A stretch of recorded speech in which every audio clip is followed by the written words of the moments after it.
Hey, everybody, you are watching and listening to the We Are Rising podcast. This is your host, Andrew Benjamin. I'm joined by my co host, Bober Kua, Daniel Dziubicki, Jack Shimesh. Oh, Right? Is that Jack so Shimesh? what? Jack Shimesh, is that how you say Jak hello? się No. masz? Jak się Jack masz? How are Shimesh. you? Yes, yes, Yes. yes. Uh, Very good. I feel really good. We are in the middle of a Polish long weekend, full of barbecues, full of beer, and full of good meat. But I'm ready. Despite all of these things, because I'm at my place in Warsaw. I came back from the away tour, so right now I'm armed and ready. Especially that today I've watched at least two shows because it was a Deep 119. It was also a Genryujima Virtual and also one Friday fight. So Friday full of fights, but we are not talking about today's shows. Exactly. We're here to talk about Dylan Dennis getting pegged by Paige Van Sant. Oh, wait, no. We're here to talk about Ryzen 46. Ryzen 46. No pegging involved in Ryzen 46. Dan, I want to get your overall thoughts on the show. Also, I didn't watch it live. You watched it live, I think, right? Yes, yes, indeed. I want to hear how the quality was because even though I watched it in archive, the quality was Uh, not yeah. you was not entertained. You No, were no, not no. I entertained. meant the video quality, like the stream quality. Sorry. Oh, okay. Right now, I got it. My first overall thing about the show is this was the best show of Rising this year because Landmark 8 was really good. It was really fun, but in my opinion, 46 had higher profile fights, and it was so efficient in terms of delivering the entertainment by the fights. Of course, Landmark 9 was sold out show, but despite this, it hadn't delivered. It was level lower than 44 and Landmark 6. So it was the worst show of, I don't know, last 2 years. But this show was really good, and I think that it may be in a top three events. It has a potential to be in a top three events of this year, but there's a plenty ahead us. So we don't know if this upcoming shows will be even better than this. Yeah, I mean, also we have to add that I think being 10 fight card, that helped it move along. It being a holiday, being on a weekday, well, Sunday going to a Monday, that Uh, helped. as a live watcher, I will tell you this: it was totally different for me because I don't remember Rising Card starting that late. Because actually, since the pandemic, since 2020, all the shows was scheduled at 2 p.m. Japanese time. Before the pandemic, the usual start hour was 3 p.m. But since 2020 year, all the shows was starting at 2 p.m. Right now, it was uh, 4 p.m. From what I remember, because I had to wake up at 9 a.m. my time, so it was really late in terms of time zones differences. Of course, I'm not counting the first versions of the first three landmarks because it's totally different thing. But speaking about the long regular cards, it was exceptionally it was exceptional late hour of start. So just to clarify, going back to the streaming quality, did they watching it live? Was the video quality good? Was audio quality good? I watched it on an Mm, archive. At times, it was actually out of sync. where like Uh, and the audio would drop out. I don't know if that happened. If it happened during live and then they corrected some of it, but they didn't correct all of it, obviously, for the archive. During the watching the show, there was a lots of there were lots of I don't know how to say when stream just stopped and Okay. it got I want buffered. to ask about that. Did the finish get cut off of Chihiro? Did his finish get cut off? Because No. I saw everything, but okay, because J Wolf on Focus Fights yesterday said that the show actually cut out when Chihiro got uh, the finish. it cut out, but after the fight, during the Oh, okay. fight speech or something like this, Okay, from gotcha, what I gotcha. remember. What I wanted to say that on a Twitter there was a talk that hey, what's happening about the stream? I thought that my Wi-Fi internet sucks. Sorry, it's not your internet sucks, but stream quality sucks, or maybe stability of the stream sucks, and that's actually one of the two bad things about this card, I would say. Yeah, I mean, I think there's two things we're gonna have to just get used to. One, no more in-person commentary ever again, and just the video quality, sound quality. That's just it'll be good at times, and it'll be bad. If you obviously want to, you know, negate all this stuff, you have to buy the Rizin live stream, the Japanese stream, and Of then there's course. no issues, never any issues. But if you're gonna buy the Rizin.tv, or yeah, you're gonna have to. That's just what you got to get used to. You're gonna have to, if you want your English commentary, you're gonna have to sacrifice a few things to get it. Yeah, definitely. But in my opinion, it was not that annoying because the screening was first, and then there was a commentary. If it Yeah, would be reversed, it would be totally yeah. off. I'll be Yeah. honest. I most of the time just mute. I just mute it now, unfortunately, because when it's out, my brain just like it gets annoyed when it's out of sync. So, and it's not against Elliot Compton or Damian Brown, Joe Ferraro, or what, but it's just more like for my own concentration. I have to have it on mute just to watch. Just watching a fight without sound, is perfect. I don't usually pay that much attention to the commentary, to be honest. And as I said, it was not that, and wasn't annoying for me because of screening was first, Mm. always. I got used to the Zoom commentary, but of course, I would like to just give it much more quality. For example, for renting a studio booth, and it would solve all the problems, especially that Australia and Japan aren't But in a much different I was thinking time about zones. Compton and Damian Brown. I'm like, the only way that they can't be in the same studio is if they're like not in the same part of Australia. So that's it. Uh, Because if they were in the same part, I don't understand why they wouldn't record it together. I don't know. it's I think a thing to check. yeah. I think Damien's in Brisbane.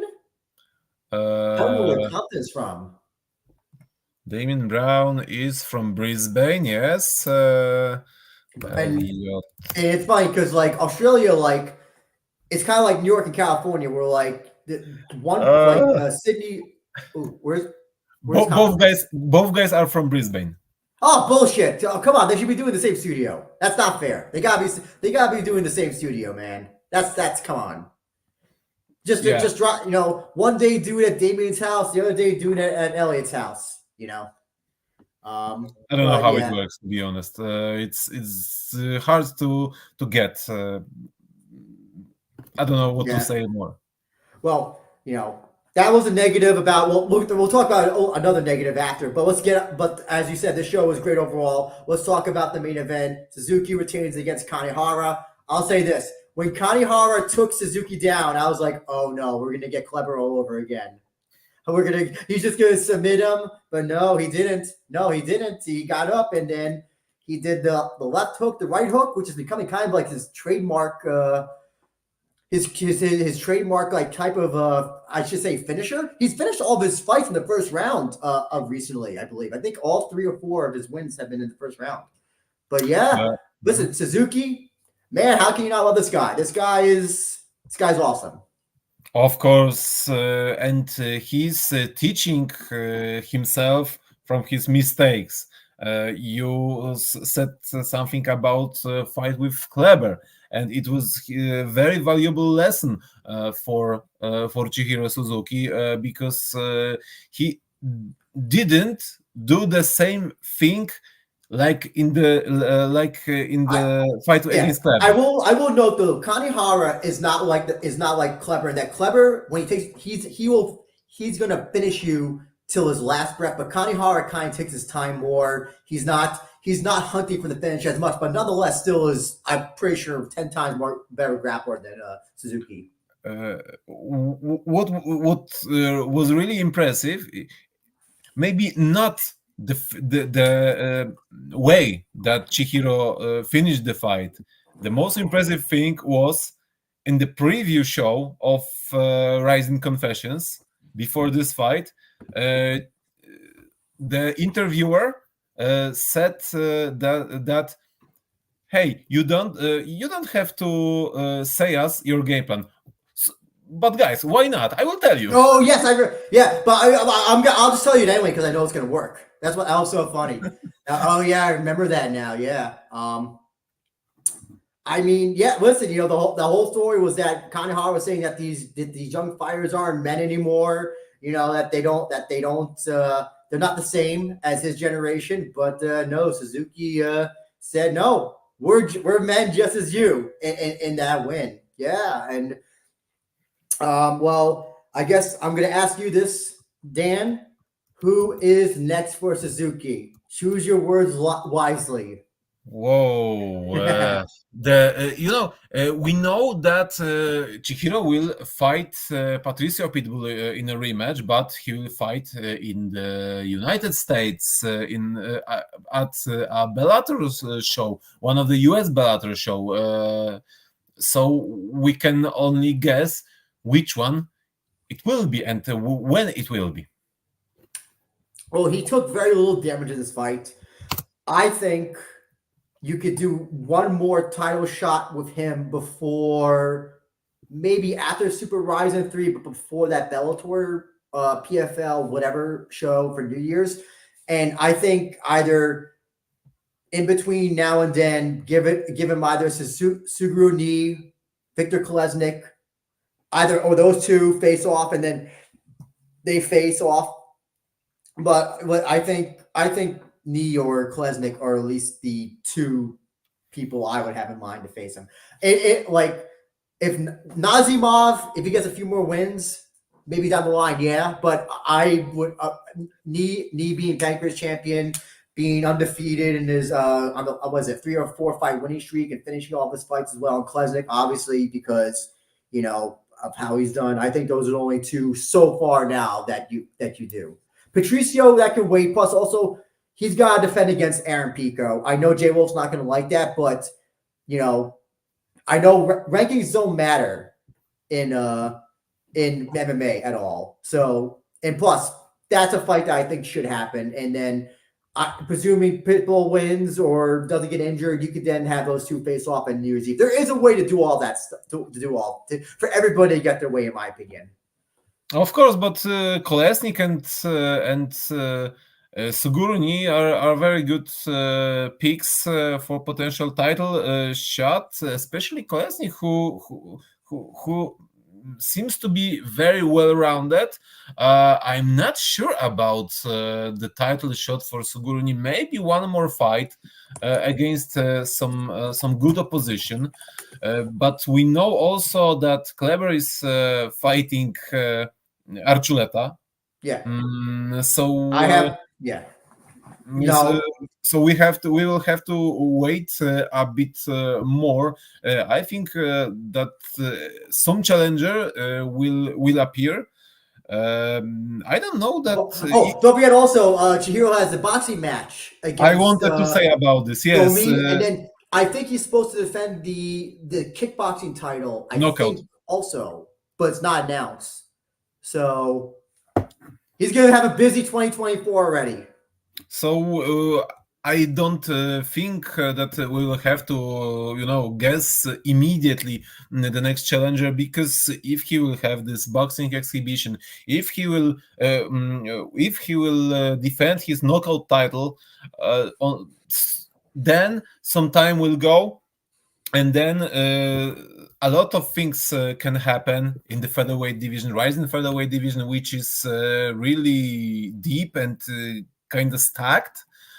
So I think we will have to just wait, and then maybe there will this Yeah. supposed.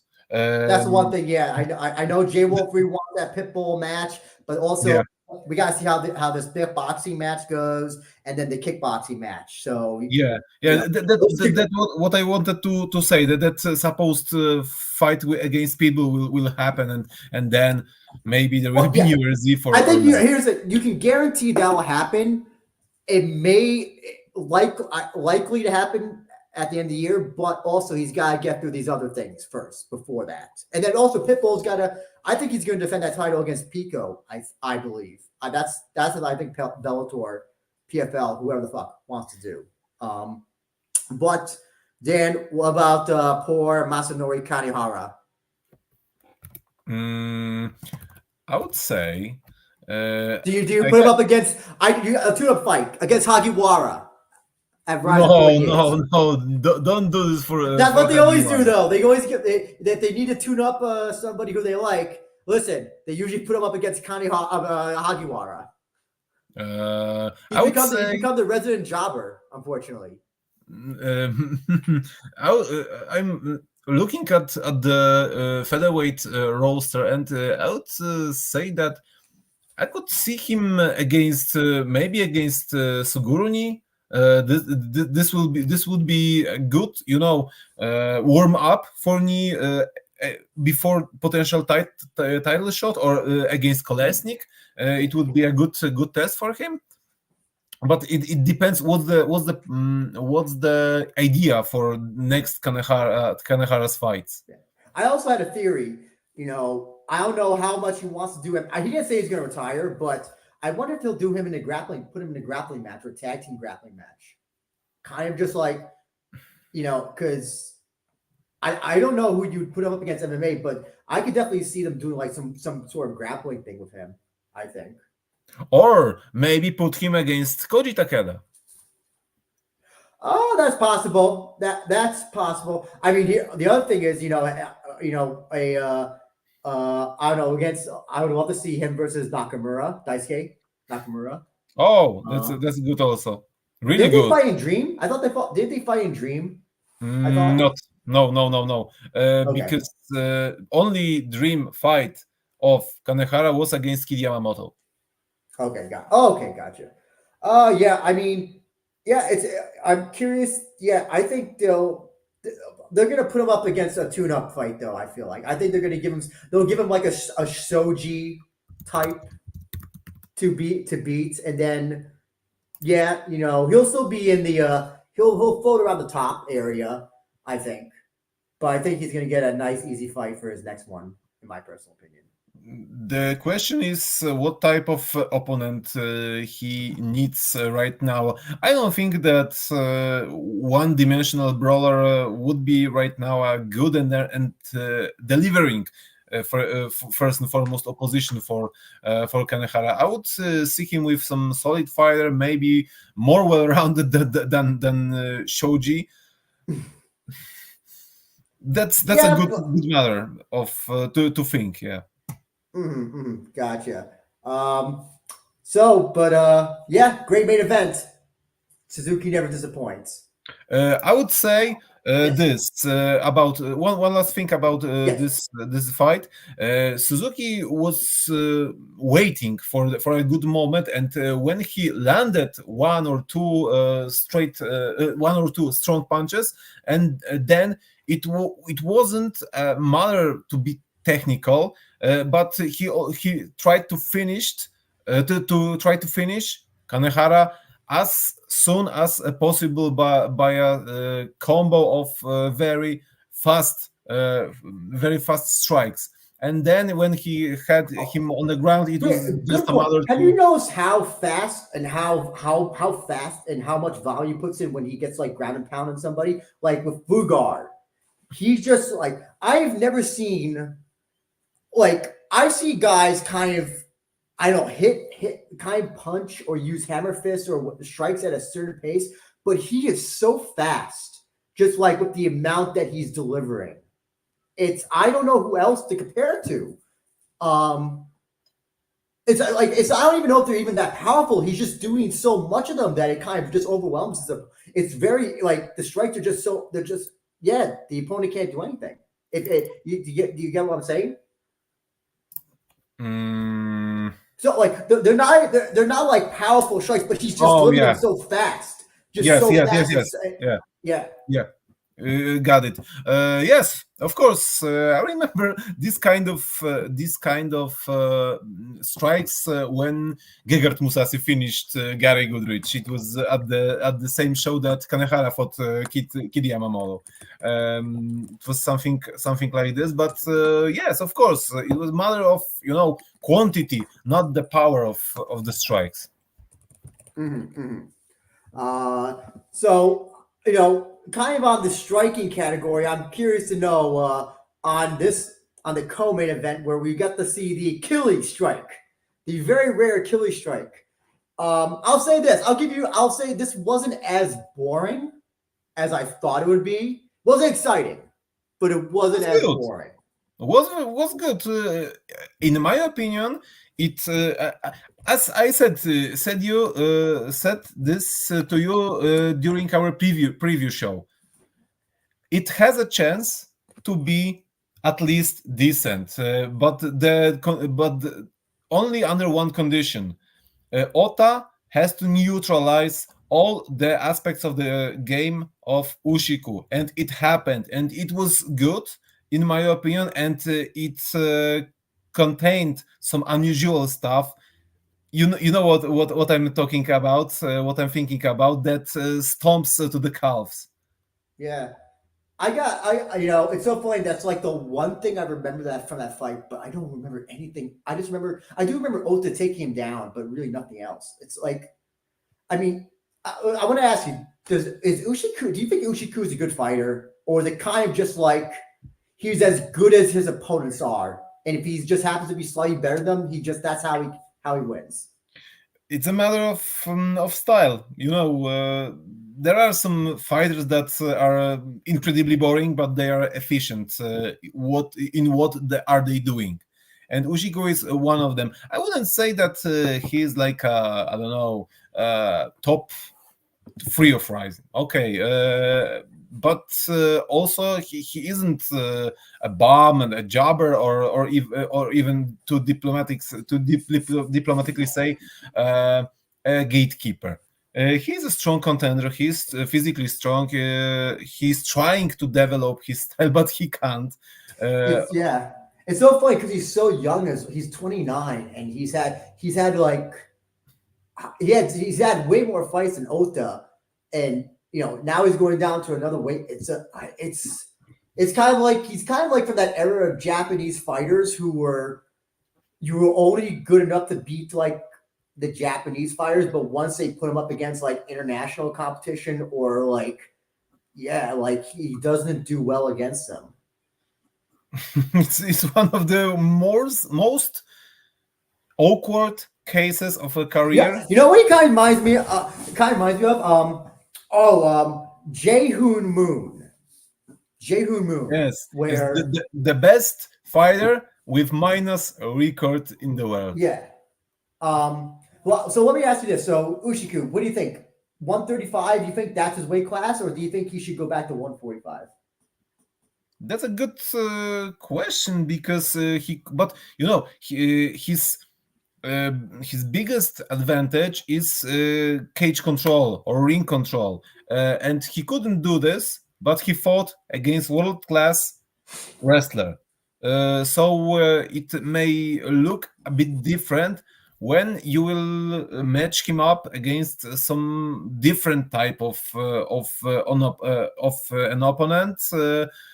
I hope that his next opponent won't be a striker because we will have a shit show.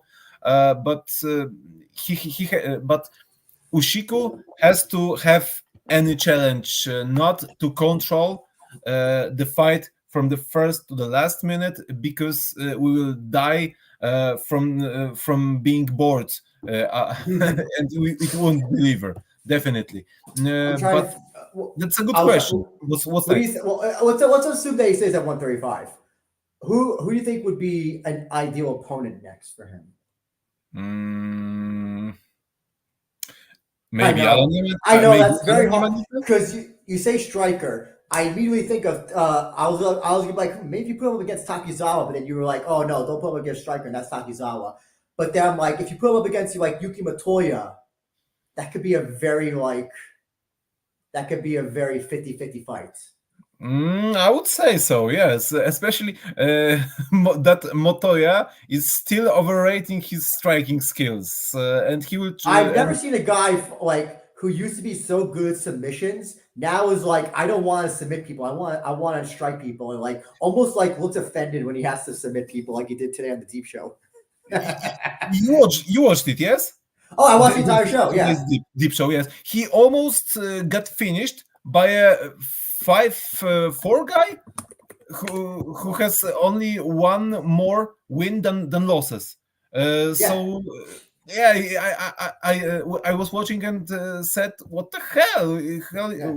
is doing?" And why Motoya is trying to be a boxer when he won't be a boxer. He's trying very hard, but I You know don't what think I this is like? the Remember way when that he BJ developed. Penn?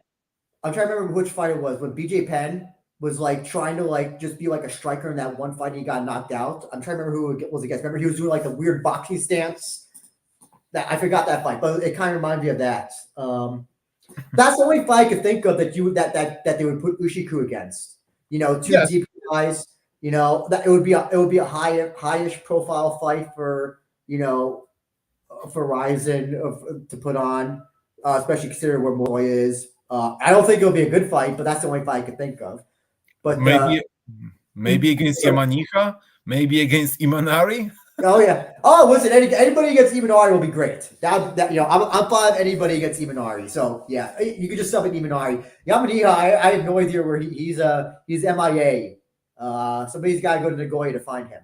Uh, but from the other hand, about the Ushiku's fight against Ota, Ushiku looked clearly a bigger fighter. Yeah, he's got a weird build though. His legs are pretty big. He's got like a weird like small upper body, but his lower body is like kind of thick. He's got like very thick legs. His arms are short as well. He's got little T-Rex arms. He's got the Sean Shirk arms. Oh yeah. Um, That's a good analogy. Ota though, is really clamoring for like the Kai Zakura fight for a title shot. I don't know if he's there yet. I think they should still do the Naoki Inoue match they were going to do, and kind of Mm, that's who you kind of base it off the title shot, in my personal opinion. oh, definitely yes. This fight didn't develop him as well because he shown what he's known of. But that's also a good question. What to Here's the thing. do now? Sorry. That's a very good question. What to do now with Ota? Yeah. Well, because the other thing also is, I still remember the first fight that Oda had against Tokoro, and I'm still thinking that if you put him up against like a grappler or submission grappler like Inoue, I still think that's going to force him to have to fight differently than against all these other guys, these strikers that he's been facing, yeah, and he can't just do his wrestling shit. So especially this is a bantamweight, the division that you have a lot of hypothetically better fighters than Ota is, and some fighters that are closer to the title fight than Ota currently is. I have, for example, Vince Morales. I have, for example, I don't think he's in Japan anymore, though. I think he went. I think he's back in the United States. Yes, okay, I believe so. Yeah. But still, they can bring him Yeah. to Japan. You have Sochil Kim, who is an awesome fighter. So a lot of options in this weight class. Despite that the featherweight is much, maybe not much, but it's deeper. But it is still bantamweight is really, I would say, exciting division still. Actually, yeah, that's actually a good transition. Let's talk about the first J versus K fight, with the J's coming out on top. Well, except for this one, Sochil Kim KO's Daichi Nakajima. Listen, I still love Nakajima. I thought he was going to find some way to win. I didn't know he was going to get KO'd 5 seconds into the first round. I didn't even see it the first time. I wasn't even so sure how they showed the replay. I still didn't. I watched it like a few times. So like, oh, okay, he just kind of just came in. Like, I was not expecting the fight to end that way at all. The beginning of the second round was like, everything was quick at the beginning of the second round. It was, I don't know, the first or second punch that landed on Nakajima's head. It was the second punch. It was the second punch. So to be honest, live, I had my head on the phone and was checking something, and that, what the hell is he is doing? I was shocked how fast he ended this fight. But during all the first round, I saw that he's waiting for something. He's observing. By the way, just to let you know, it was 6 seconds into the first and the second round. 6 seconds. One of the fastest knockouts of us in a single round in Rizin, I think. That might be, yeah. That's gotta be, yeah. That is a solid record. I gotta ask as well. What do you think about Sochil Kim's entrance? His entrances where he just runs, kind of just like goofily to the ring. Do you like it? I have Minoaman vibes always when someone is running through the ring. Mm-hmm. Oh yeah. Listen, but I thought Taichi Nakajima did look good the first round. I thought if you were judging round by round, I would have given him the first round in my personal opinion. But listen, Sochil Kim, I think whoever, if you could just sub him in as the next title challenger, and I would have no problem with that at this point. Of course, he won the road thing. He's a road bantamweight champion, I believe. Still, I think. I don't remember. Vacate that, but he did win that champion, the tournament they just had, and in all of his wins, minus his first fight, which is dog shit, that he had years ago in Rizin, he has looked good in all of them, and still looked good in the Juan fights, which we both think that he won, but. Yeah, nonetheless. Did you see that? We had the question about the switch. Apparently, he has to win a championship to get the switch now. Apparently, his wife said. She said that in the conventions video. Yeah. Yes, definitely. If I would have to pick someone who's next for title fight, Sochil Kim seems like a natural pick.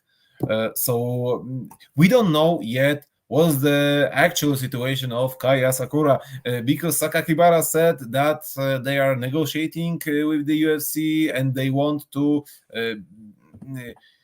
UFC would treat well Kaya Sakura, but Sakakibara isn't a manager of Kaya Sakura, so I don't know I don't what understand it's all myself. about. Like it's I don't want to hear that. Like you shouldn't be like that. That's just such a weird thing to be negotiating on behalf of one of your fighters who I think you would rather keep, not let him go to the competition.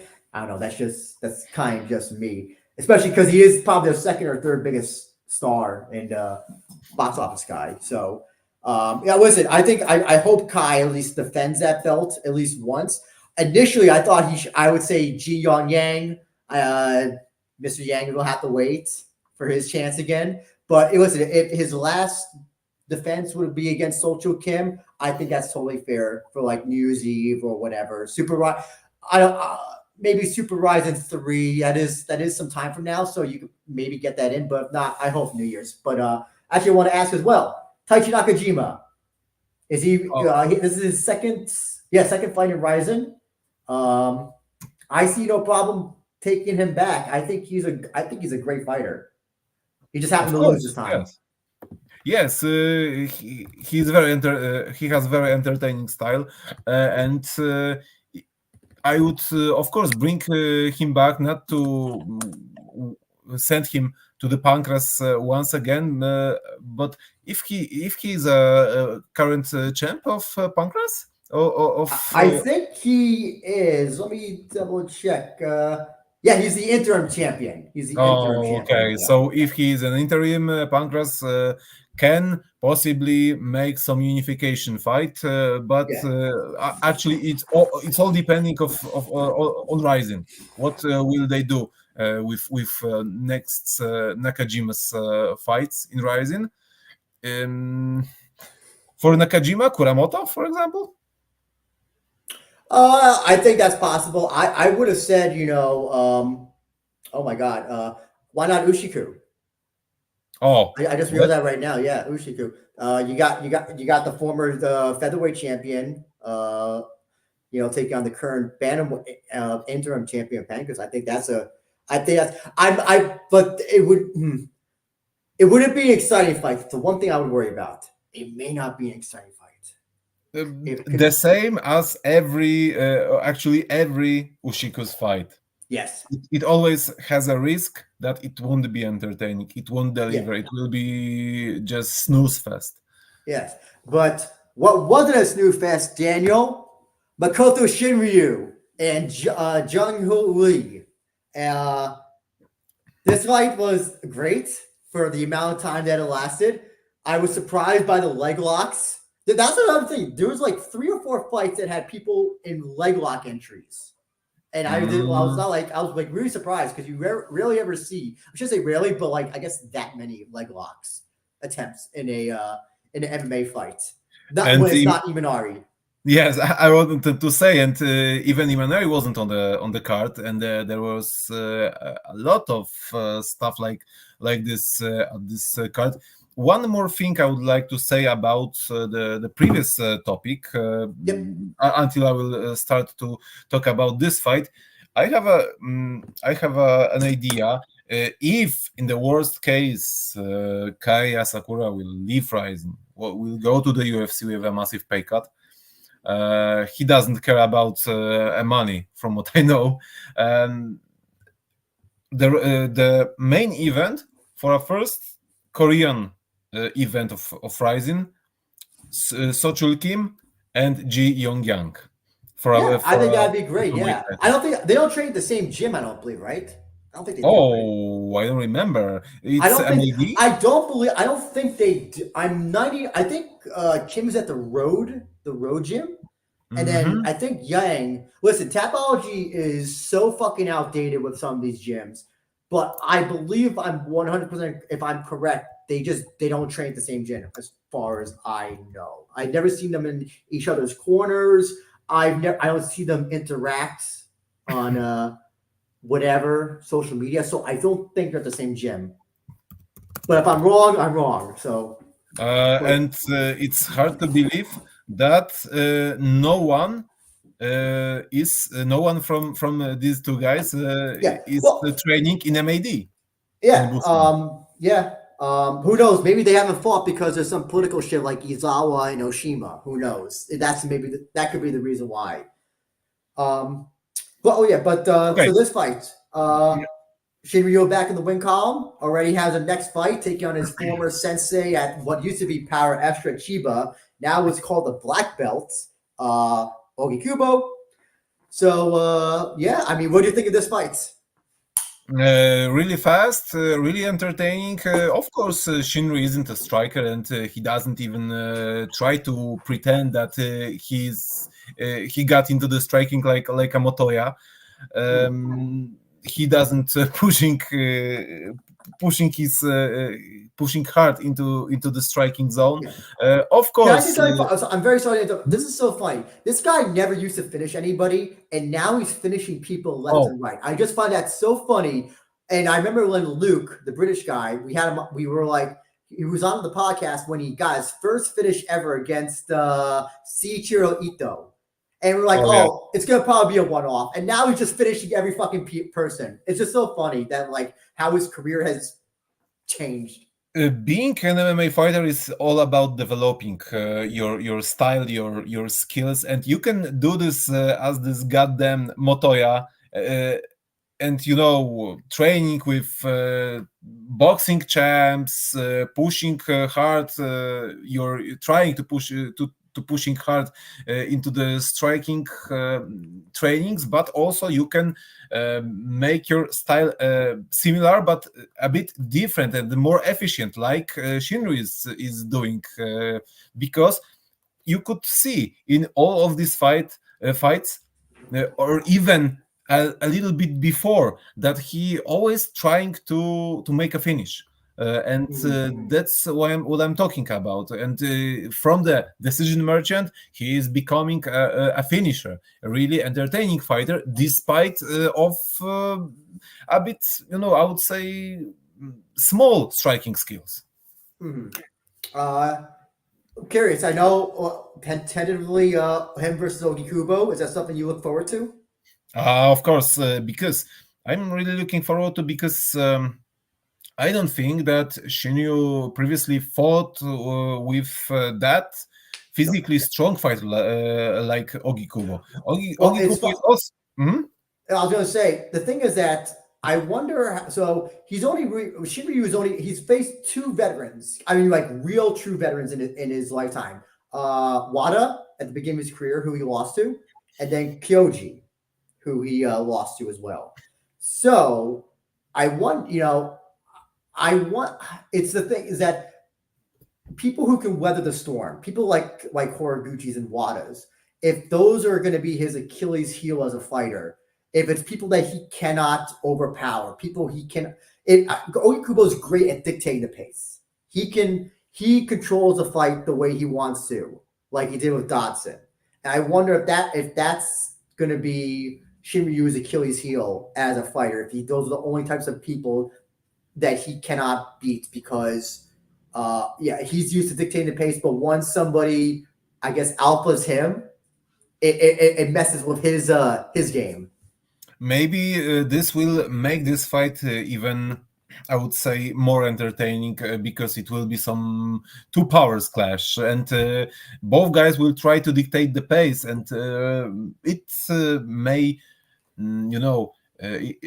we could see really good match, which is lacking on the striking. I say so. There was one veteran he did beat Tokoro. I just remembered, Oh and yeah, yeah, yeah. but here's the thing: he couldn't finish Tokoro. He couldn't, and he did have struggle a little bit with Tokoro, uh, kind of, and it wasn't an easy fight for him to win. So it maybe just crafty veterans are going to be his Achilles heel in his entire career. But it's sorry. Go ahead. No, Yeah, go yeah, ahead. Go ahead. I wanted to say that there's always a possibility in this case. So So, yeah, I'm really looking forward, because hmm, it's like it's interesting what will happen if strong wrestler like Ogi Kubo, very experienced fighter, will meet actually established fighter, but still very young fighter in person of Makoto Shinryu. Now, his opponent, who I absolutely thought was hilarious, Jung Hoon Lee. I listen. Bring that guy back. I think that guy's fucking entertaining. I love his person. You know what he reminds me of? He reminds me of Manel Cape. Oh In yeah, Rising. yeah, yeah. He's talking a lot of different things, but of course he would bring some entertaining aspect of the fights, especially before the fights. Yeah. You know what might be a good fight? Him versus Hiroya. I think could be Of entertaining oh yeah, fights. yeah, yeah. This is a good. This is very good idea. But also I would see him maybe against Yukito. It, Oh yeah, yeah, that actually could be good. Yeah, Yuki Ito's got kind of a brash personality as well.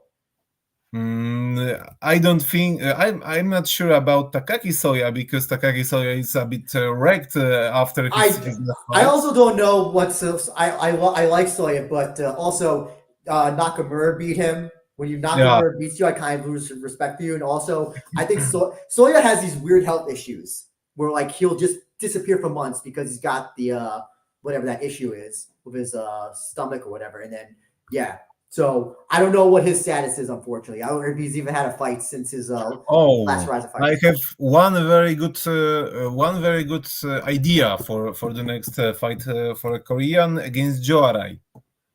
Oh, okay, that's fine. I would be that'd be cool. Yeah, that also would be cool. But Joe's got to defend his titles. He's Oh, got like two titles in deep. Not deep. Two titles he's got to Shuto. defend. Yeah. Um, and then the last J versus K was Kuramoto BTG Young Yang, and I put that in quotes because yes, he did beat him officially. But let's be honest, if it wasn't for that yellow card, there's no way. I don't think that they don't give it to Ji Young Yang. I like. Carmelo's face looked like mincemeat when this fight was at the was when this fight and I'm surprised because it's like I got swollen and they didn't stop it. I was actually really surprised midway through the fight when that happened. But I mean, I'll be honest. I thought that Ji Young Yang looked much more impressive than Kuramoto, in my personal opinion. I don't know. What do you think about this fight, Dan? As you said, as you just said, if not this yellow card, Jeong Yang would probably take this because it was a split decision. It wasn't a unanimous decision, so it means that one of the judges gave it to Young. But once again, that goddamn yellow card made some kind of upset because I've made a bet before this fight for Kuramoto because he was an underdog, and but I saw that there are some tools that he can beat Young or at least take the decision.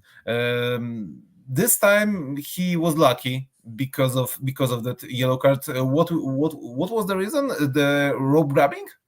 Yeah, it was because I think it was to prevent getting taken down. So he grabbed the. No. In fairness, the referee I think did warn him multiple times. So Oh yeah, and yeah. that's So when he got the yeah. so yeah, that's the reason of the results. Some fights. I know that some fans are sometimes But surprised. I'm happy at least because at least they're consistent. At least they'll you know how many times have we seen people grab the cage of a UFC fight and nothing? They're just, no, don't do that. Don't do that, sir. Or it changes the outcome of a Yes. fight like Jose Aldo versus Chad Mendez. So, listen, I'm at least happy that the consistency is there with the rope grabbing Yes, it's all and about cage grabbing as cage well. grabbing and Yeah. even a shorts grabbing because I don't know if you remember Vugar Karamov's loss against Yes. Yuta Saito. Yes. Uh, Yeah. and also Beinoa's MMA debut against Yeah. Dominator. Yeah. So that's the good thing about the, as you said, consistency. Yeah. I mean, here's the thing. There's, if you're going by I think even if let's just say that yellow card doesn't happen and the fight goes the way it does, even like like, I think you could make an argument that under unified rules, you could give it to Kuramoto maybe, but under Rizin rules, damage and finishing is clearly on Yang's side. Like obvious damage by like the striking. Kuramoto's face was bleeding and swollen. Also, the multiple guillotine attempts as well that Yang had him in. I know Kuramoto tried also for some leg locks, didn't work really. So, yeah, I mean, Kuramoto got the win. I can't say anything else. He got the win. Of course, I have to agree with this. If not yellow card, Yang would easily take this. I mean, so Kuramoto, he gets a win. What do you think would be a good fight for him next? I know we kind of gave some suggestions before. I mean, if you want to do Nakajima, I got no problem with that. Yeah, I don't know. Like, do you think there's a better opponent that you could think of, or is Nakajima kind of like a good opponent to have? Or Social Kim? For Kuramoto. Yeah, for Kuramoto. I would say Alan Yamaniha, for example. They already fought, though. They already fought. Remember, he beat the shit out of him? Yes. That's when I was like, oh, that's what he has no more shit anymore after that fight. Very forgettable. But also we have Shoko Sato, for example. Oh, that'd be interesting. I think are they in the same team? No, then I thought they're no. I don't think they are. No. No, I don't think so. But yeah, it would be kind of interesting matchup. I still, I still worry about his chin though.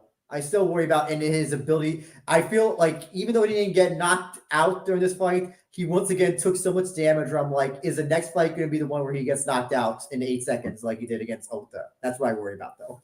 Maybe Kintaro, but Kintaro. Oh, they were supposed to fight Ashi a number of years ago. Did they ever have that match? Did they ever run that back or no? I don't remember, to be honest. Okay, that would be an easy fight for Kuramoto though. Like, if you want to give him a win, just put him up against Kintaro. Jiyeon Yang though, I was hoping that he would get the fight, that Azakura fight. Well, he's going to have a little bit of a difficulty getting that now, but yeah, you got any opponents for him next? Shinobu Ota. Okay, that's fine. I'm fine with that. I was also going to say Imanari. My default answer is put him against Imanari. Put everyone against Imanari. What about Yang versus Ushiku? Do you think that could be good, or that could be a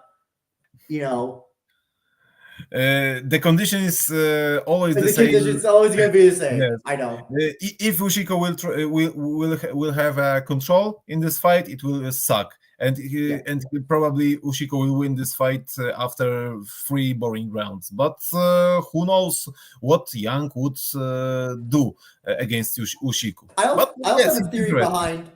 Wasn't this also Yang's first fight in a ring? I believe this is his first fight in a ring, if I'm correct. Because Ro doesn't do ring fights. And I think all of his previous fights in Rizin were cages. That's why I think he grabbed the ring like he did. That's my theory. No. His first fight, the Rizin debut was Rizin 36 against Shoji, and it was on the ring. Okay. Oh my God! I forgot about that. My God, that was. Oh yeah, that was supposed to be the Kai fight. Oh my God, I forgot about that. Okay, got the second show in Okinawa. Never mind.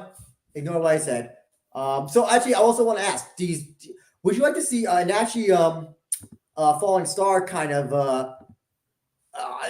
Like my question is: do you think you want to see more of like Japan versus Mexico, Japan versus whoever? You think they should do more of these kind of like Japan versus the world fights? Especially when we have a relation with Combate Global, it does make sense. No, I agree. I won't. The fighters in Combate Global though, I don't think are as good as the Korean fighters though. But at least you could get some atom weights from there as well. Rizin is desperate. They need some atom weights. There's like nobody. Or maybe some male strawweights from the Mexico. That's true. Oh, strawweights as well. Yeah. I don't really have anything to say about the next fight. So because it was the second bad thing about this card after the stream quality. Yeah, I don't remember a fucking thing about this fight. So I don't know. Anything you But want to say about this fight? what's all about that training camps of Beinoa in AKA? If Yeah. it's all about going sidewards and trying to avoid your opponent, why he's doing it actually? Yeah, there's like times where I think they can. So I've always had this thing where like I hate the fact they have to come to a decision of a winner. There are times though where I think they should just like do a no contest because neither fighter did enough. The one I think they could have done that with Paul Daly versus MVP. What was it? The Derek Lewis, Nagano, Neiman Gracie, and Joshua. What's his name? The guy who's champion now. Neiman I Gracie wrote versus I wrote on a Twitter that this fight has a lot of vibes from the first Pride events, and this is not a positive comparison. No, it's not. No, it's not. It was like So actually, I'll say this: the best thing was when Baynoa came out to the Rocky song, oh yeah, and he came yeah, out yeah, as yeah. like Apollo Creed. That was probably the best thing. That was honestly the best thing. I was yeah. This fight was like I think I paused this fight at least 3 or 4 times, and it took me longer to get through the fight than the actual fight itself. I mean, so I don't really like. What do you do next with either of these two guys? I would know. Here's the thing. I would not be opposed to rematching them. Kind of like say, okay, you two fight again. Make sure it doesn't suck this time. If it sucks, because Barra said at the press conference, if they ever fight like this again, they're not going to get. They're not coming back. So if I would not be opposed to a rematch, just to kind of like, first fight sucked. Put on a more exciting fight now. I don't know if you agree with Mm. that or Oh yes, if yes, you. of course I can agree with this, but at this point I wouldn't give Benoit a striker because in always a striker, and you saw how it worked out. So right now I would be all about maybe giving him Horia if he will stay in lightweight, or maybe some new fighters from Azerbaijan Vladislav Rudnev, the Ukrainian guy, just to push Beinoa more. If not, he will probably end up with some fighter from I don't know I Deep joked Prosciutto. I joked on Focus Fights Jay Christian's show yesterday. Just put him up against Minoru Kimura in a kickboxing fight. That'll force him to work. Give Kimura a second MMA fight. It will work out even maybe Yeah. better. So like, how about for here's the thing that sucks though. It sucks that actually I think Beino is not doing kickboxing anymore. He would be so good in that K1 tournament that they're having now, or in a future tournament. He would be so good. I would love to see, but he's not doing kickboxing anymore. Um, did you see the confessions about Inoue that he kind of Yeah. became famous on YouTube for Yes. like food videos, and that's why he stopped? And then he made like a video asking Ryzen for a fight, and that's how he got into Ryzen. It's the most Yes, bizarre thing. I saw this, but it's kind of a bit new attitude of matchmaking Yeah. because you could see some fighters from Rising not because of their actual skills or record or something like this, but for example because that they appeared on a breaking down in a breaking down show. So that's it. It's what it's all about.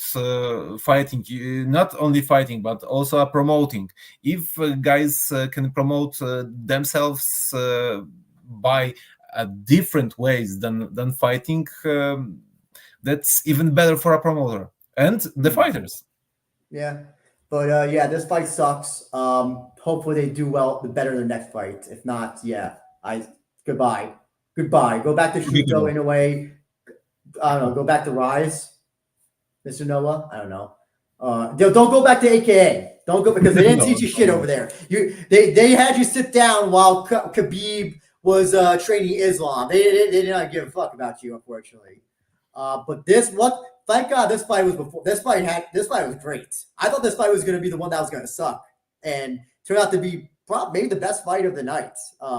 Kolesnik and Nakahara. I didn't think that Nakahara was going to last that long, even if Kolesnik would finish him. But no, it was also it was hilarious during this fight that Kolesnik is like showboating and all that shit. It's like dancing. I thought that was hilarious. I've never seen that out of a Russian fighter. But I will tell you this: I loved that fight because it was well rounded. Yes.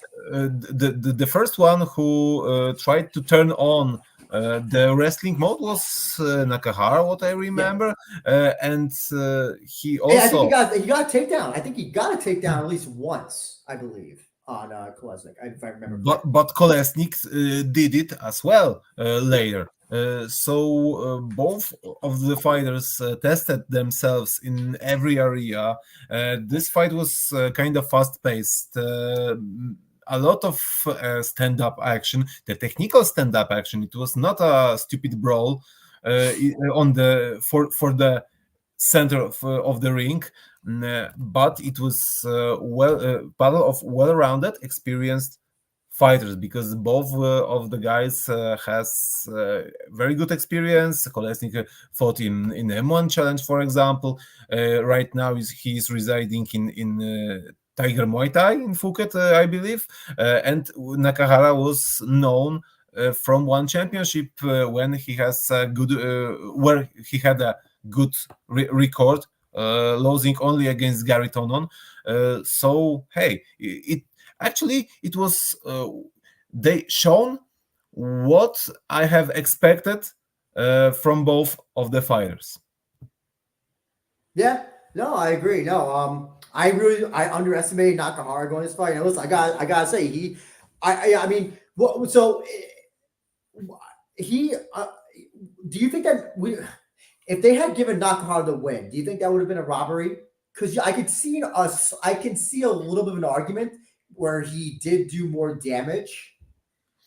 Was he the one who did more damage, or was it Kolesnik who did?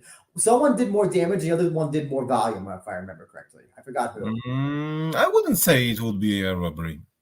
I don't think so. What is it? Yeah, I mean, what would you say? So, we were talking about Kanehara before. What do you think about Kanehara versus Nakahara? Nakahara. Kanehara Nakahara. Say that 10 times. It would be a nightmare for new foreign fans or new foreign watchers.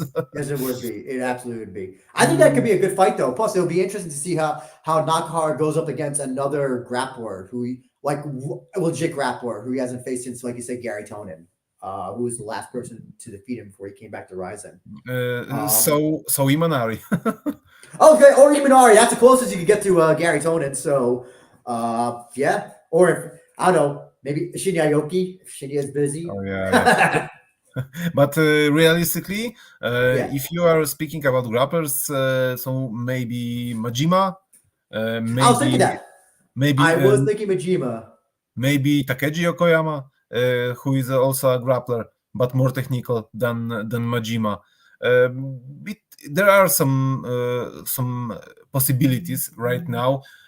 So the only problem is, though, I think the problem is that also he does have a little bit of a problem where he's not. So like the Dark Shirakawa fight, where I think we're like in that fight where he just kind of coasted because Shirakawa is really not that good.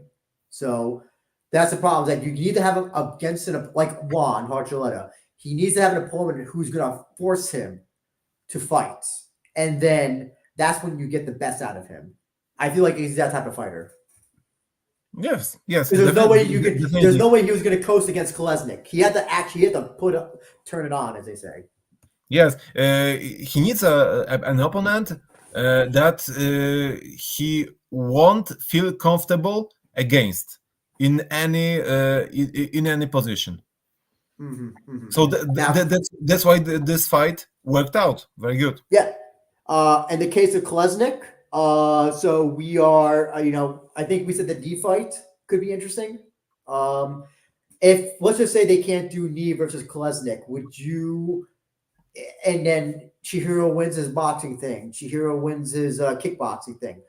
Before the Pitbull fights, would you do Kolesnik versus Chihiro as a title fight, or is it too early? Kolesnik against Chihiro. Yeah, If they would have to decide right now and schedule it, probably yes. But right now, also a matchup with Suguruni makes sense. A matchup yeah. with Yutaka Saito makes sense. Hmm.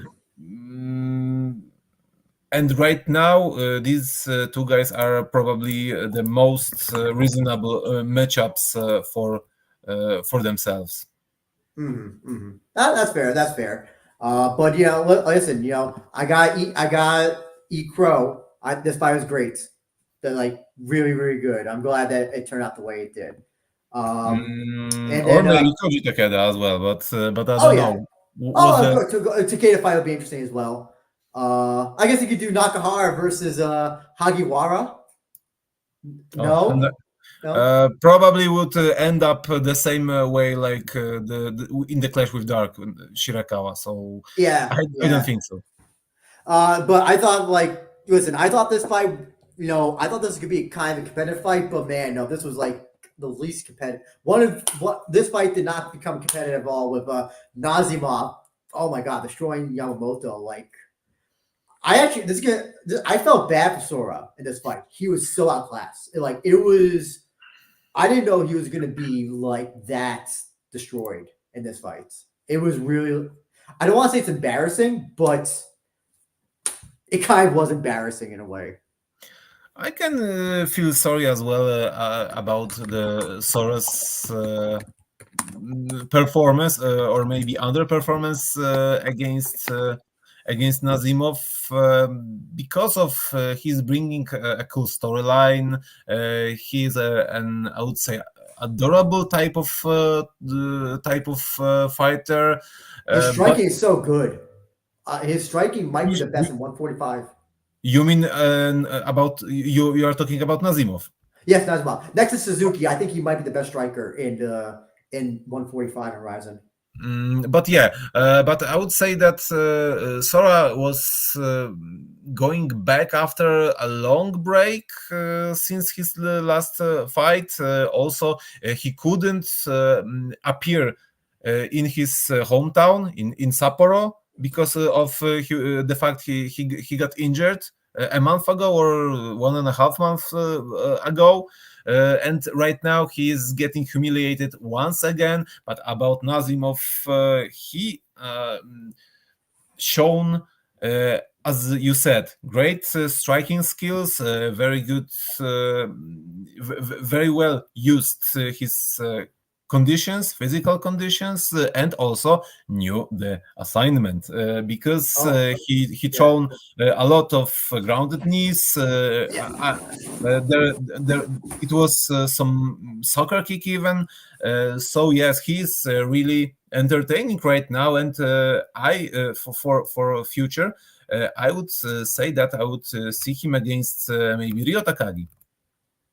Oh yeah. Listen, what about Kolesnik versus? Oh wait, they're at the same team. They're at Muay Thai, right? Tiger Muay Thai, right? Or Yes, yes, okay, yeah, never mind. I Fuck think so. that. Fuck that. No. It would still be a great fight though if they could fight, but no, you can't do that. Oh, Ryo Takagi, that's very interesting. Man, though, like I'm trying to think of like striker, like I would like to see Ren, him. Sorry. Ren Hiremoto. Uh, See, the problem is that Ren's only going to do bigger fights now. Oh, yes, He's of going course, to of do course. Mikaru. He's going to do the main event shit. So listen. It would be so great for him, but highly unlikely that Ryzen would book that. Unfortunately, Probably yes. I'm trying to think. What about Hagiwara? Like honestly, do you think? Oh, this would be a nice idea because I don't think Nazimov would try to take him down too often. Of course, he shown some great, for example, judo skills in his rising debut against Joris Dea. But in this case, it would be really entertaining fight as well. Maybe against Dark Shirakawa, but I Oh, you would don't. fuck up. You would fuck up Dark Shirakawa. You Yeah, would like destroy him. I don't know if Shirakawa is on the same level. Is on the same level of development in the ladder of in the No, he's hierarchy not. of No, Rising. Yeah. he's really not. He's listen. All due respect to Shirakawa, he's Mikuru's friend. That's why he gets his bookings. That's how it is. Oh Um, yeah, yeah, no, but like Nazimov is. Listen, if he continues on the way he goes, I would love to see him versus Chihiro Suzuki if Chihiro is still champion. I have very good idea. Maybe against Hiroaki Suzuki. Oh, I thought you were gonna say Imanari. Oh no, no, not this time. But no, that'd be. But I depending on Yaman's injury, I think they're gonna try to do that fight first. I think they're really gonna try to hold off Suzuki for that fight, and I believe so. But that would be good regardless. That would actually be a really good fight regardless. Takagi as well, the Hagiwara fight as well, too. How do you think? Question: how do you think that Nazimov would stack up against somebody like if they ever did fight Clever? It's like a water and fire. You I don't would know be. what will happen in this case because Kleber can take a good grip in a half of the second and submit his opponent, but as well he can struggle if Nazimov will prepare properly. In the aspect of in the wrestling and grappling aspect of MMA. Mm-hmm, mm-hmm. But listen. If him and Chihiro ever like, I hope that fight can happen one day. You know, whether it's Uzbekistan, probably not Azerbaijan, maybe Korea. I think that'd be a great fight. I would love to see Suzuki and Nazimov get down together. Yep, as Yuta says, Nazimov was like a beast, no mercy. And speaking of, let's talk about his opponent. Sora Yamamoto took he went to 10th Planet HQ in California to train grappling. And you saw in this entire fight, he tried like at least 2 or 3 Imanari rolls that were unsuccessful. He tried leg locks, didn't work. His whole game plan was to just do grappling, and it didn't. That wasn't going to work against Nazimov. What do you think? Where do you think his position in Rizin is now? Because clearly Rizin was going to do something with him before. You saw how they booked him. They were going to put, they thought he would beat Chihiro. He did. Chihiro beats him. They put him against Nakamura. He barely beat Nakamura. He beat Knee as well. Yeah. What do you think? Is he kind of almost going to be like this prospect jobber to the stars, if that's how to phrase it? Right now, Sora is in the mud a little bit. We don't know if Rizin has a plans to hold another show in Sapporo.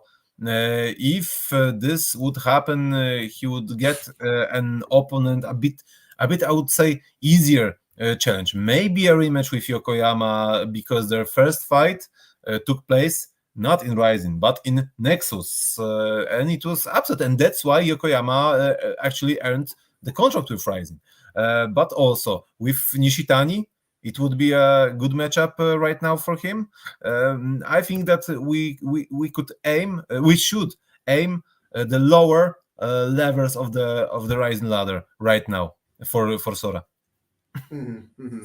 Yeah, actually, I also want to bring up because you brought up the superior rule set, and I have a few conspiracy theories why we're not seeing so many lately, and I want to hear your thoughts since we got time. So, number one, the reason why we're not seeing a lot of soccer kicks, grounded knees, is because the fighters are not training for them because their goal is to go to UFC one day, and since they're not allowed in UFC or PFL or Bellator, that's why they're not training for them. Do you think it's a possibility or no? Right now, less. There's less possibility. In the first, I don't know even how to say, 4 years of Rising, when someone from abroad appeared, he was doing these kind of actions not very often because, as you said, majority of the fighters were training thinking about the Nevada rule set.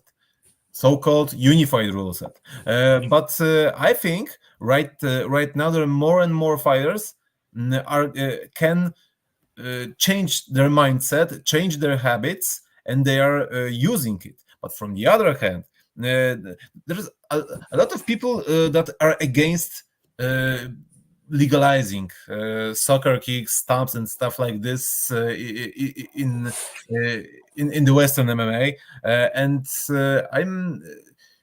I'm always responding that right now the level of MMA training is that high that these people are that good trained, that well trained, that they are able that they are ready for doing this, and it would make the fights much more fluent, much more exciting, because it's not only about attacking, uh, about using these techniques, but it's also a matter of defending these techniques, avoiding the possibility of opponent making this technique. So if you are getting a punch, you can't go down with your head forward, because you will immediately get soccer kicked, and you have to just I would say adapt into this kind of conditions.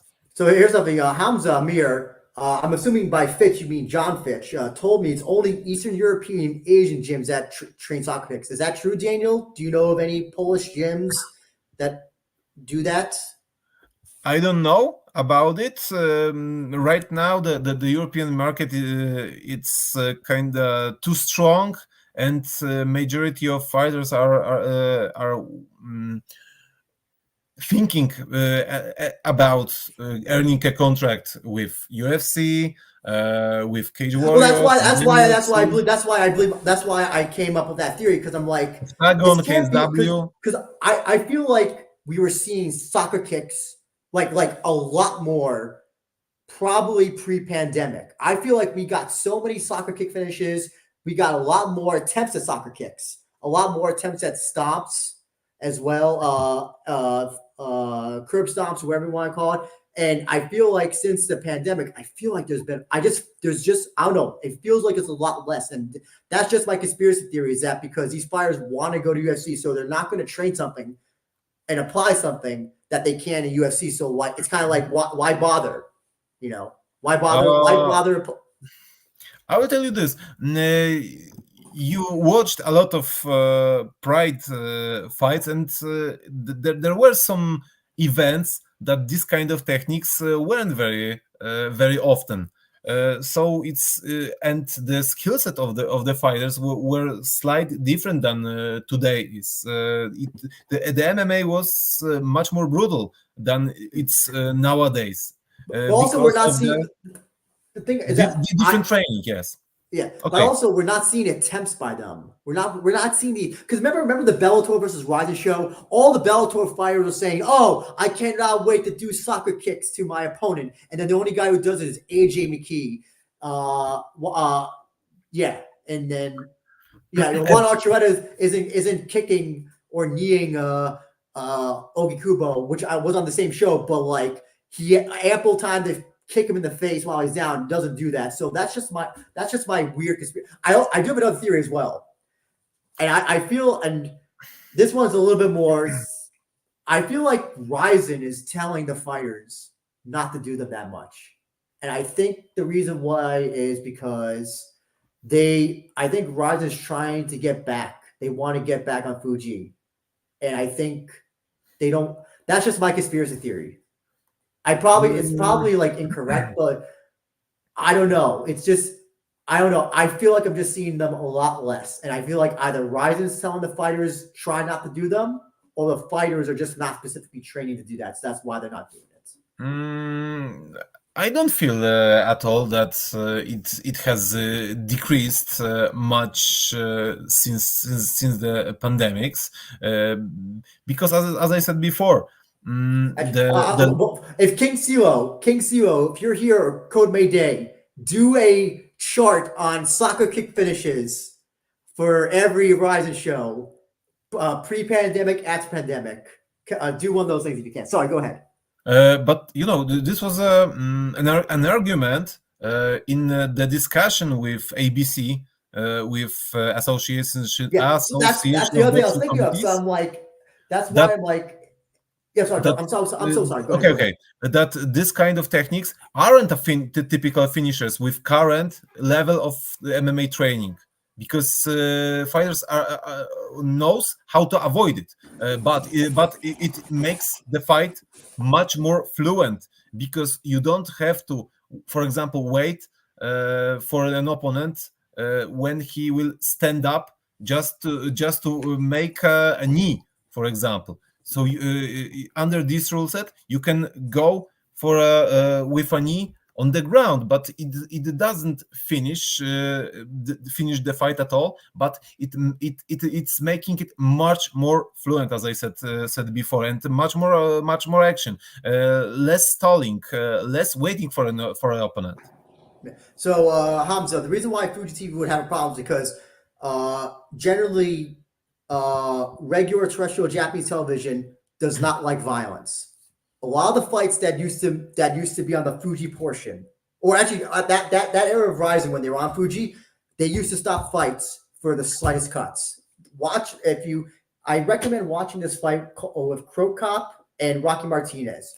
Rocky Martinez gets a little cut above his eye, like a little teeny cut, a little bit of blood, and they stop the fight. They stop the fight immediately due to a cut. And I believe that was one of the fights that they were airing on Fuji TV. So I think that's just again a conspiracy theory. That's just my thoughts. And when I had the meeting with the ABC commission, I was kind of like, yeah, maybe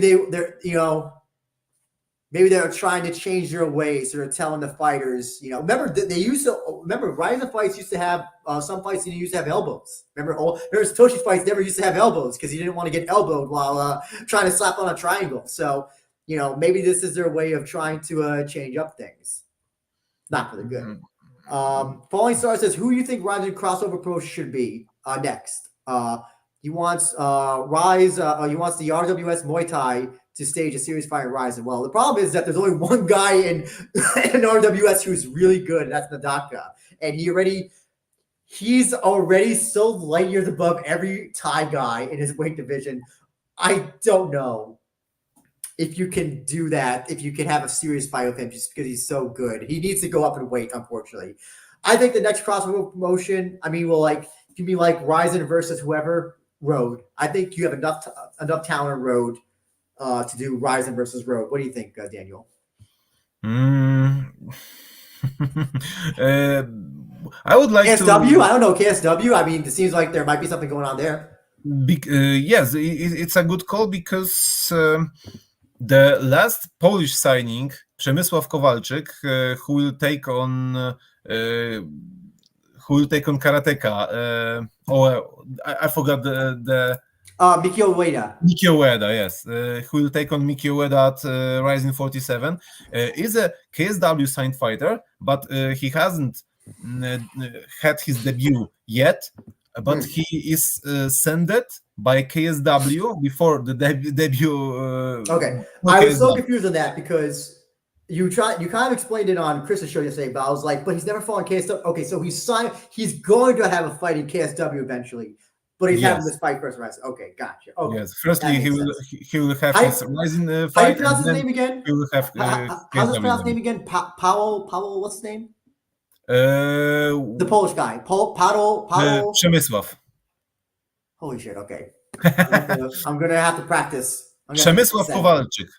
Submit. Okay, I'm gonna just call him Paweł from now on. But we're talking about new fights. Oh, sorry. Go ahead. You can call him Kowal because it's his nickname from his surname. Kowal means blacksmith in English. Gotcha. But we're talking about new types of fights, new rules, no nothing. We BKFC, like we all predicted it was going to be Justin Martinez, like everybody thought it was. That was clearly who we knew it was going to be. But yeah, Shinosuka, destroyed him.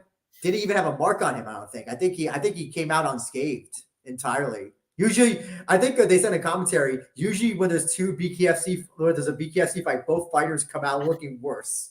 But no, Shinasuka came out like totally unscathed. He had the picture of his dad. Did you see that? The picture of his dad that he brought to the ring with his rap Oh crew. yeah. Remember that. Yeah, he came out of his rap crew, his mass rap crew.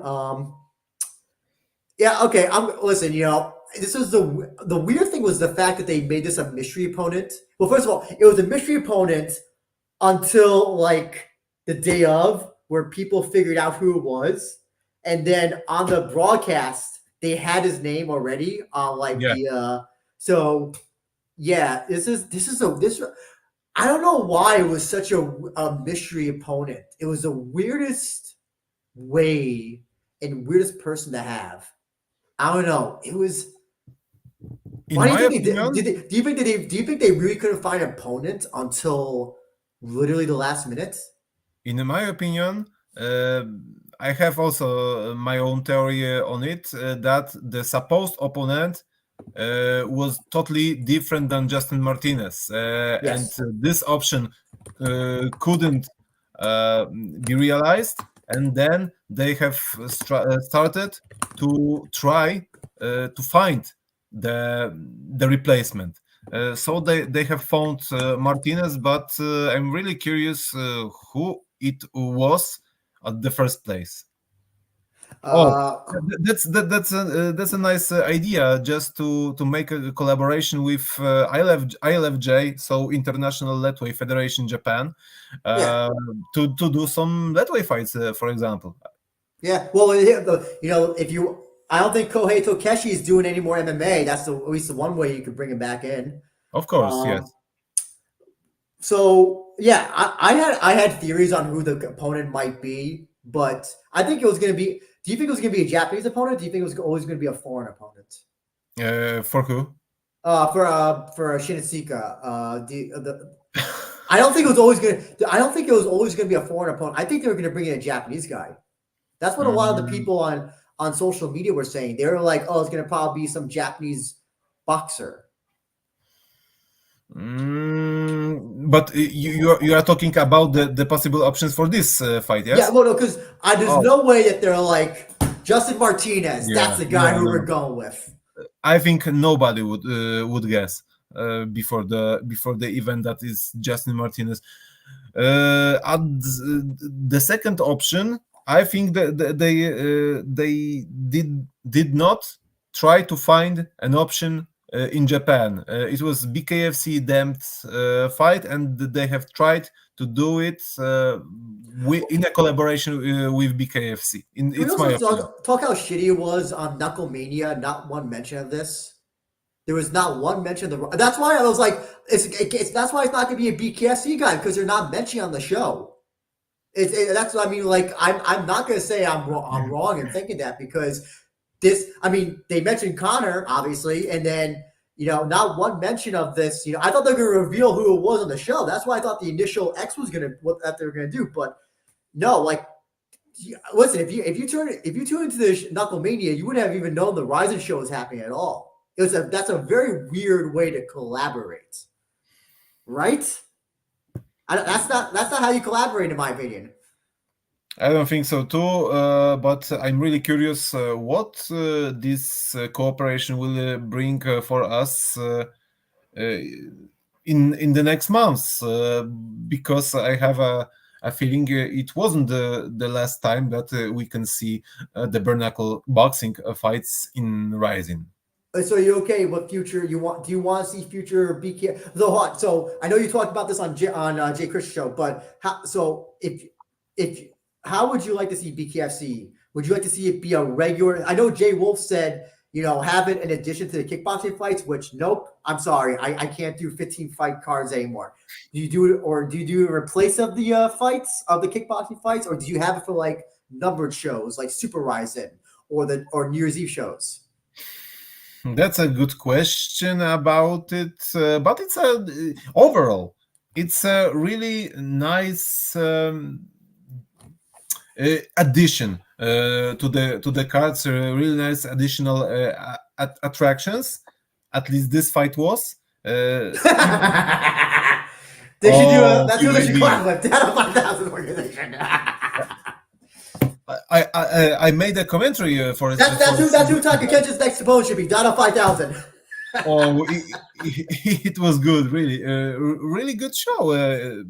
In overall, the BYB, especially their trigon, Yeah. their triangular ring, but uh, in general, the bare knuckle boxing scene in the US, it's really entertaining. By the way, I want to say it's also cool and that they had them start off in the whatever they call the square, the circle, whatever the fuck it is in the BKFC In ring. BKFC, you Yeah. mean the toe the line? Whatever that Yeah? little, yeah. I thought that was cool how they did in the obviously there was no thing in the Rizin ring, but I thought that was cool. They had them like because they usually start off red corner, blue corner, but no, they had them start in the middle of the ring, which was cool. Oh yes, And then they yes, had yes. the BKFC referee. I thought it's cool to have. The problem is though, I think this is kind of a special thing. I don't want to see it all the time. I don't think I don't think Japan is ready for bare knuckle boxing. Okay, like here's the thing: Minoru Kimura, Ren Hiramoto, Kyoei Hagiwara. There's certain people who I want to see do bare knuckle rules fights. I don't want to see Jutaro Ushiku doing fucking bare knuckle at all. I'm sorry. It has to be certain people. It has to be certain fighters who can do that style, who can take damage, who are not afraid to get fucked up if necessary. What do you think do you agree with that? I would see Masakazu Imanari under a bare knuckle fight. That would be fucking awesome. I don't care. That would be fucking awesome.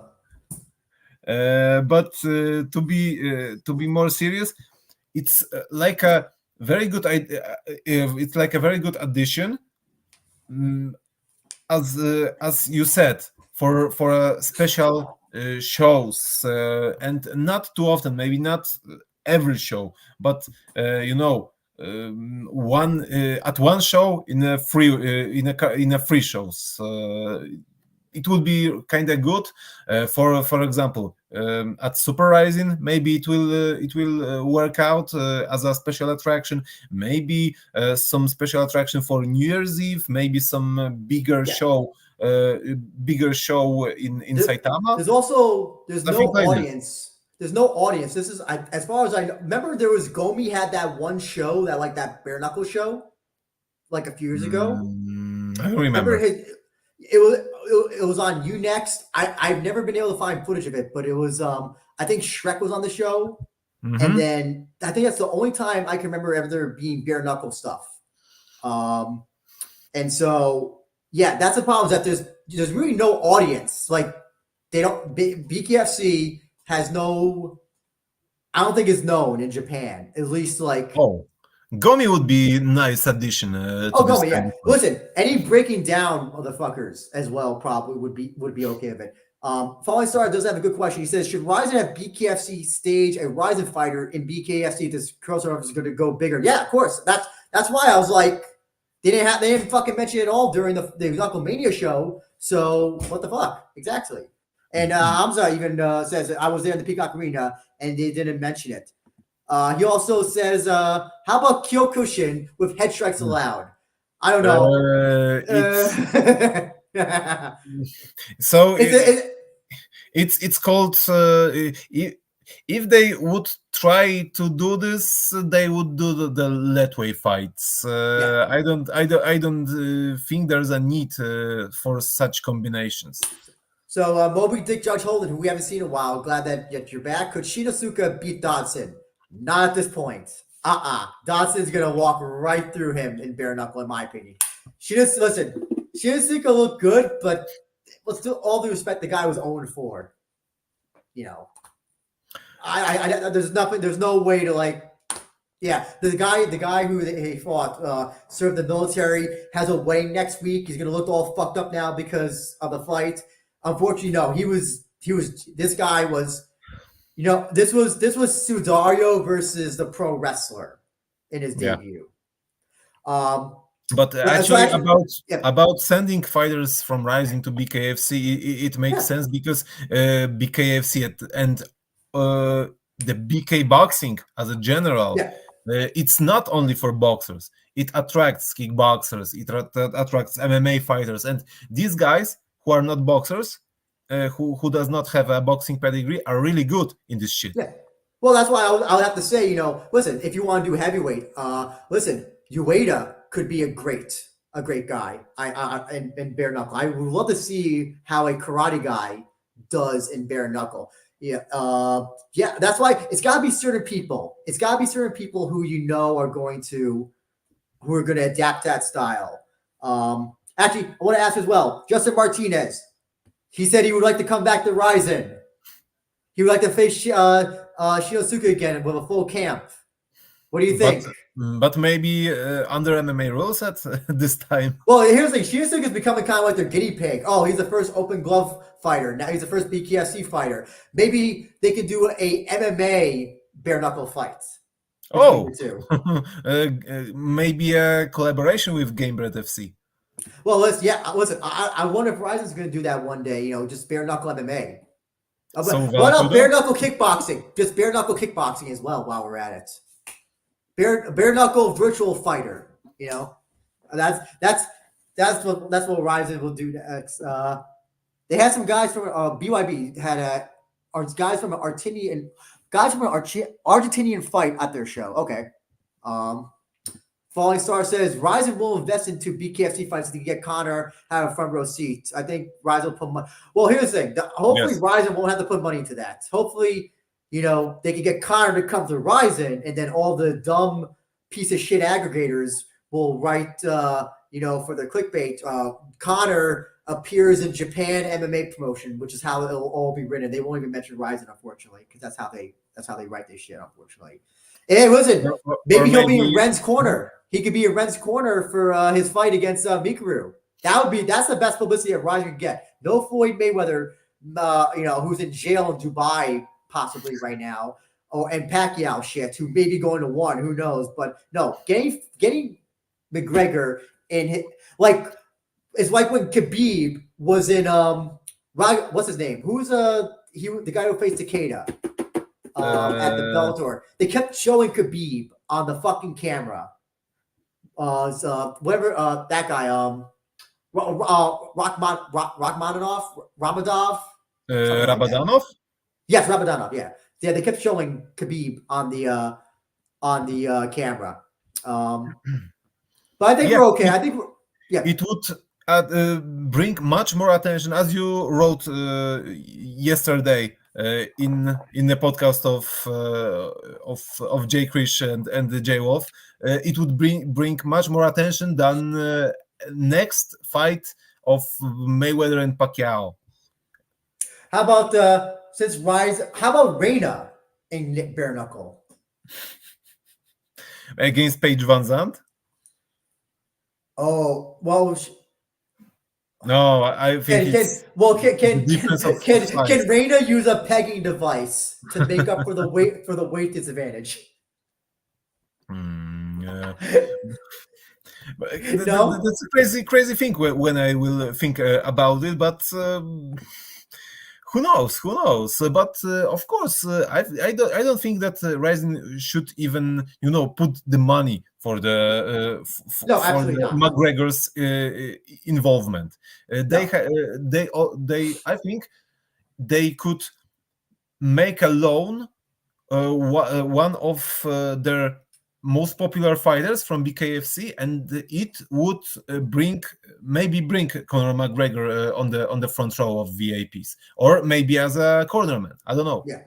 And so we're gonna have to wrap it up soon. But Ryo Takagi destroyed Taisi Nishitani. Listen, I think Nishitani is not a good fighter. I think the fight that you said before against Yamamoto would be good. Takagi, listen, this guy's good. This guy has knockout power.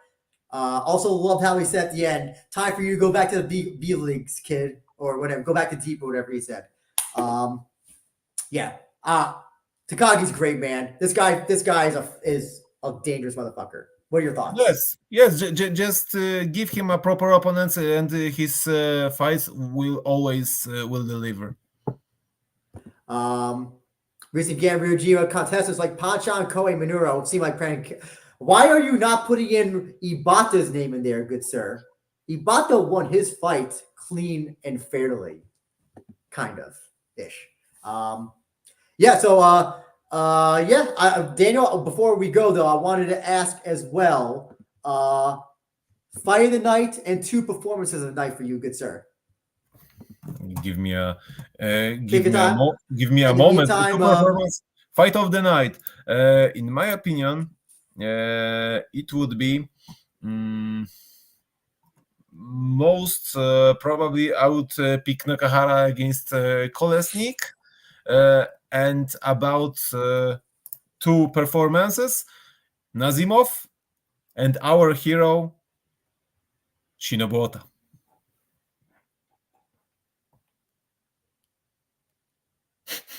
That silence, that moment of silence, because he neutralized Juntaro Ushiko and he saved us from Juntaro Ushiko's is this Polish East European humor, or is this?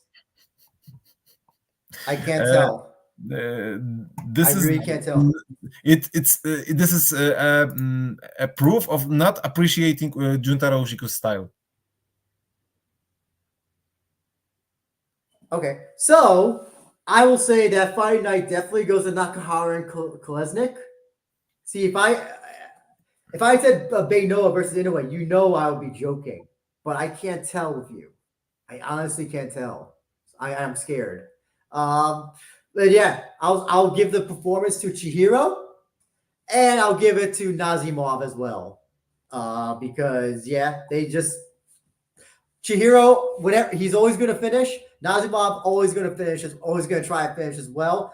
I just also want to bring up something quick as well that Ozma he brought up a bunch of times, letting Naoya should meet Sheik Al Turkey and letting Naoya Inoue box and Rizin. Listen, Inoue is bigger than Rizin.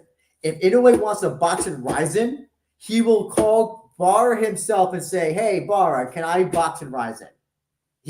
There's a reason why they moved the 46 show, because it fell on the same day as Inoue versus Neri. And with all due respect, Rizin was not going to win that if they had gone on the same day. It would have been an empty show at the Tokyo Ariake Arena. And there's also some paper license work that Rizin should do to make an official fight of Inoue. That's other thing of problems. Hey, maybe Inoue will watch the BKFC fight and be like, you know what? That's what I want to do for the rest of my life. But maybe possibly they have some, I would say, retired boxers like Koki Kameda, for example, to do this kind of stuff. Yeah. You know who actually would have been good in BKFC rules? Now that I think about it, Tenshin Nasukawa. I think he would have been great in BKFC rules. But not gonna happen. I know. It's not gonna happen anymore. Daniel. Sorry. Go ahead. About the comment about NHB like KSW, this yes. This so-called NHB rule set was exactly like a Rizin rule set, but without 12 to 6 elbows. So that was all about KSW's NHB rules. Gotcha. Okay. With that being said, Dan, where can people find you? Of course, on X, aka Twitter, you can see my Twitter login here. You can find me there. I'm posting a lot of stuff in English because, of course, I don't have many people from Poland that I can talk with about the rising, about the kickboxing in Polish. So that's why I'm doing a lot of stuff for my English speaking followers, but not only English speaking followers, because I also have a bunch of people from Japan following me, and this is my main channel of communication. Also the Instagram, where I'm posting some more, I would say, lifestyle things, and also I'm advertising my next broadcasts in Polish televisions. So my Instagram account is Daniel, two spaces, DEE. So it's kind of, I think it's kind of Sorry, I easy. forgot to write that down. I forgot to write that down. But mainly you're on Twitter. So if Yes, people yes, want to that's follow my you, main channel of communication. so yes, if you want to follow the podcast Twitter, we are Rizin Pod. And my personal one is A Benja one, which I didn't write down, but it's only like wrestling stuff. J. Chris Gary, who had a great show yesterday with Daniel and Jay Wolf. Follow him at his new Twitter, at Twitter X, whatever, J. Chris Gary. He has a link tree of focus fights, and also check out the show that he did with Daniel and Jay Wolf yesterday. Jay Wolf also has this thing with Tita Junk, talking Bellator, PFC. I said PFL. Excuse me. And then, if you want to watch the replay of the show, it's on Rizin.tv. Maybe they'll upload to YouTube. They haven't uploaded shit to YouTube at all yet, so which surprised me. But check it out on Rizin.tv. And but everybody who tuned in, thank you so much. We'll see you for the next one. Rizin 47. Take care, everybody.